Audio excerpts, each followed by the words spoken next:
Assalamualaikum warahmatullahi wabarakatuh. Perkenalkan, nama saya Muhammad Adrian Indra Wijaya, nomor urut absen 18 dari Manajemen Komplain dan Kualitas Layanan kelas C. Di sini saya akan memberikan pendapat saya tentang bagaimana kepuasan pelanggan dalam bisnis pelayanan jasa menjadi penting.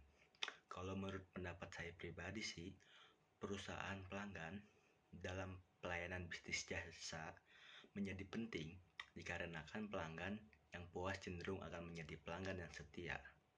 Mereka juga dapat merekomendasikan bisnis kita kepada orang lain dan berpotensi juga dapat meningkatkan pendapatan perusahaan yang kita jalani.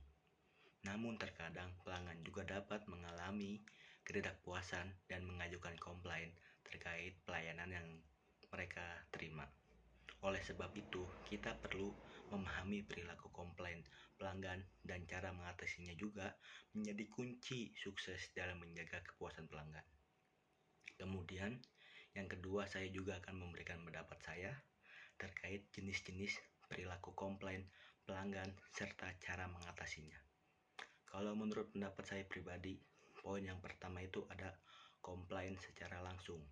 Pelanggan bisa dapat mengungkapkan ketidakpuasannya secara langsung kepada kita selaku manajemen perusahaan. Contohnya, mereka dapat menyampaikan keluhan mereka melalui telepon atau tatap muka. Selanjutnya, poin yang kedua itu ada komplain secara tidak langsung. Pelanggan dapat mengungkapkan ketidakpuasan mereka melalui media sosial, ulasan online, atau kepada orang lain tanpa melibatkan kita selaku manajemen secara langsung. Kemudian poin yang ketiga itu ada komplain secara aktif. Pelanggan bisa secara aktif mencari solusi untuk masalah yang mereka hadapi dan berharap kita sebagai perusahaan dapat juga memberikan tanggapan atau respon yang memuaskan. Lalu poin yang keempat itu ada komplain secara pasif. Pelanggan bisa juga tidak secara langsung aktif mengungkapkan ketidakpuasan mereka. Akan tetapi, mereka menunjukkan tanda-tanda ketidakpuasan mereka terhadap bisnis kita seperti tidak kembali menjadi pelanggan kita atau mengurangi jumlah pembeliannya terhadap bisnis yang kita jalani. Lalu poin yang kelima itu ada komplain secara tertulis. Pelanggan dapat mengirimkan surat atau email yang berisi keluhan atau masalah yang mereka hadapi. Dan poin yang terakhir yang keenam itu ada komplain secara berulang. Pelanggan sering mengalami masalah yang sama berulang kali dan dapat mengungkapkan ketidakpuasan mereka secara berulang sampai mereka menemukan solusi terbaik. Selanjutnya, untuk cara mengatasi komplain pelanggan tersebut, kita dapat melakukan beberapa langkah. Menurut saya, langkah yang pertama itu kita dapat mendengarkan komplain mereka dengan empati.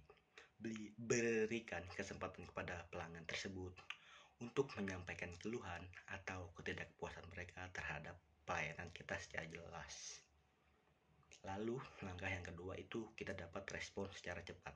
Dengan kita merespon secara cepat dan proaktif terhadap komplain pelanggan tersebut, kita dapat membantu mereka mengatasi masalah dan lebih efektif dalam mencegah eskalasi keluhan yang mereka alami.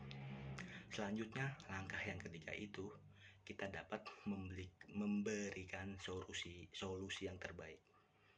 Menemukan solusi yang memadai untuk mengatasi masalah pelanggan tersebut, serta bekerjasamalah dengan pelanggan tersebut untuk menemukan solusi yang saling menguntungkan antara kedua belah pihak. Lalu, langkah yang keempat itu kita dapat memberikan kompensasi jika diperlukan.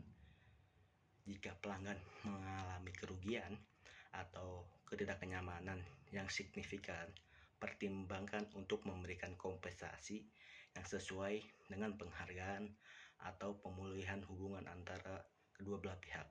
Dan langkah yang kelima, yang terakhir itu kita dapat memberikan evaluasi dan perbaikan.